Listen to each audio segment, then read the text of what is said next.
Hello, Unlimited Friends. It's Zara back again with Law of Attraction. And this time I'm going to tell you a little story that I came across yesterday. It's a parable from the life of Buddha.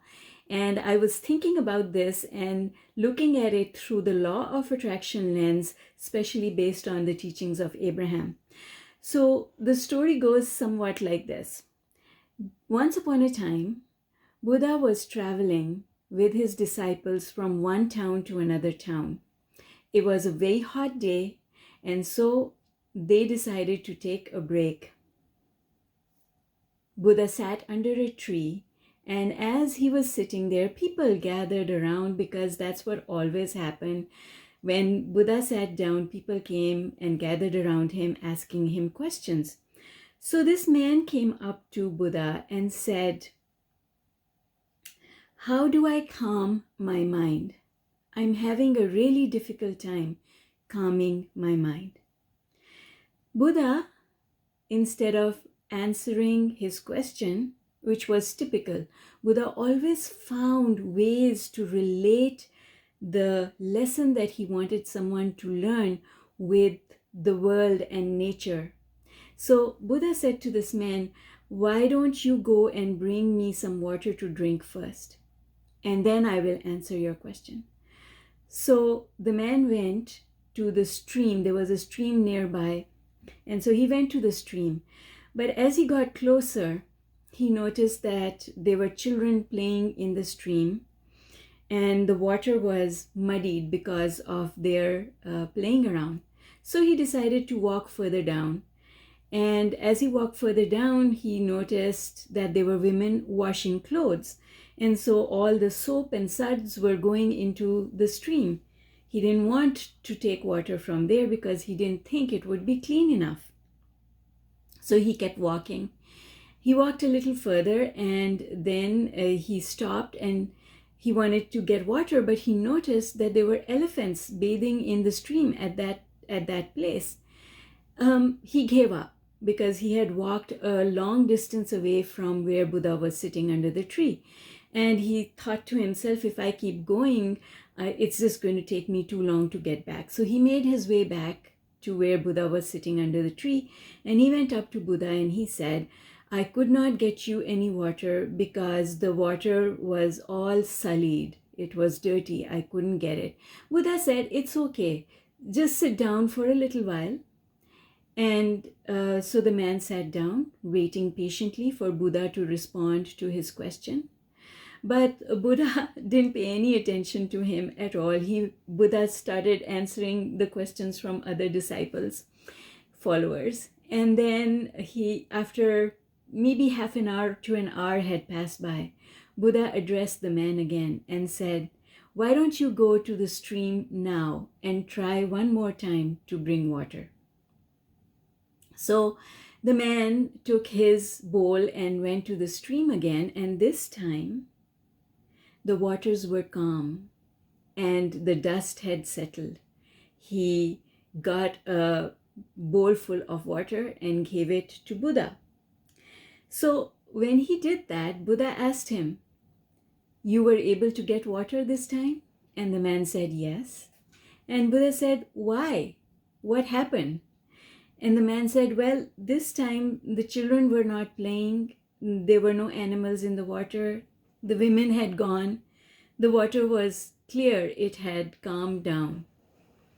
So Buddha said to the man, "You asked me a question before about how to calm your mind." And the man said, "Yes. What does that have to do with it?" He was thinking. So Buddha said to him, "If you don't stir up the mud, then the water will automatically calm down. If you don't stir up the mud, then the water will be calm. And if you do stir up the mud, just leave it alone. Walk away from it. Go back, and then the water will be calm." Then Buddha said, "Our mind is like the water. You can stir up thoughts from the past, And if you do that, then the mind is no longer calm. But if after you've stirred up those thoughts, if you walk away from them and give it time, then your mind will settle down on its own. You don't have to put in effort in order to calm the mind. Because if you just leave it alone, it will calm down on its own. And I was thinking, isn't this a marvelous little story that explains so many of the concepts that Abraham teaches us? Abraham talks about momentum, and Buddha talked about momentum. Momentum will fizzle out if you leave things alone. That's what Abraham teaches us. And if you leave the water alone and you stop stirring up the mud, the water will calm down on its own, right?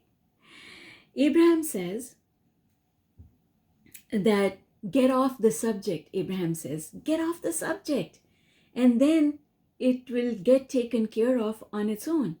Well, in this story, I got the same message, because what Buddha said to the man was, when you walked away and you sat down and you didn't worry about it anymore, the water calmed down on its own without your making any effort.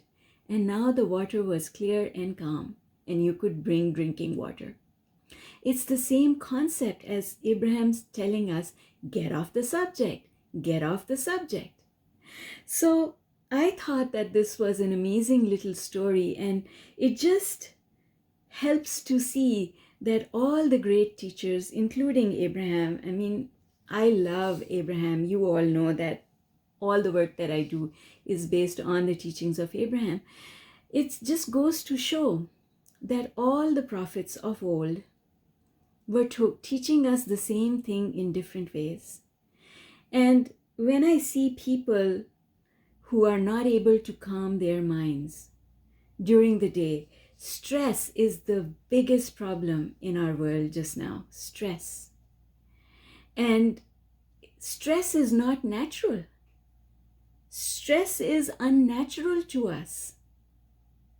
If we just leave our thoughts alone and we stop stirring up negative stuff, stop stirring up from the bottom of the stream all the mud, stop stirring that up.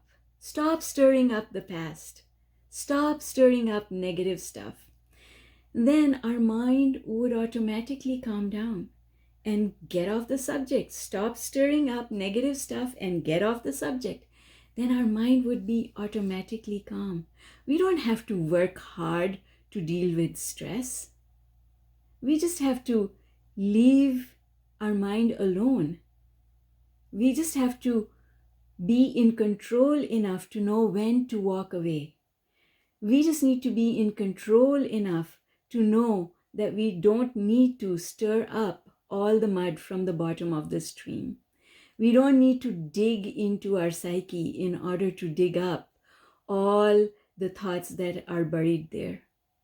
So, guys, I hope that you found this little story from the life of Buddha helpful as an illustration of how the mind works and how law of attraction works. Thank you for joining me. Thank you for coming here today. Love you all lots. Please, you know the drill. Before you leave, please leave me a comment to let me know if you like this little story. And please do subscribe and click on the notification bell so that I can invite you back for another video. Bye for now.